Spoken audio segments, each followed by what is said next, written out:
നമസ്കാരം, ഡെയിലി ഡിബേറ്റ്സിലേക്ക് സ്വാഗതം. ഏകീകൃത സിവിൽ കോഡ്. ഈ ഏകീകൃത സിവിൽ കോഡുമായി BJP 2024 തെരഞ്ഞെടുപ്പിനെ നേരിടാൻ കോപ്പുകൂട്ടുന്നു.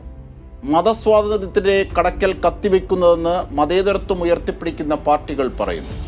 എന്നിട്ടും പ്രധാനമന്ത്രി ഏറ്റവും ഒടുവിൽ ഈ വിഷയം ഉയർത്തിയത് രാഷ്ട്രീയമായ വലിയ വേലിയേറ്റങ്ങളാണ് രാജ്യത്ത് സൃഷ്ടിച്ചത്. ന്യൂനപക്ഷ വിരുദ്ധമാകുമെന്ന് ആശങ്ക പറയുന്നവർ പക്ഷേ യോജിക്കുന്നില്ല. യോജിക്കുന്നവരാകട്ടെ തമ്മിൽ ഭിന്നതയും. ഈ ഭിന്നത മുതലെടുക്കുന്ന ഗുണഭോക്താക്കൾ ആര് എന്ന ചിന്ത പോലും ഈ പാർട്ടികൾക്ക് രൂപപ്പെടുന്നില്ല. കോൺഗ്രസ് എന്ന ദേശീയ പാർട്ടിയുടെ ദിശയില്ലായ്മ UDF മുന്നണിയുടെ പ്രതിഷേധത്തിൻ്റെ മൂർച്ച കുറയ്ക്കുമോ?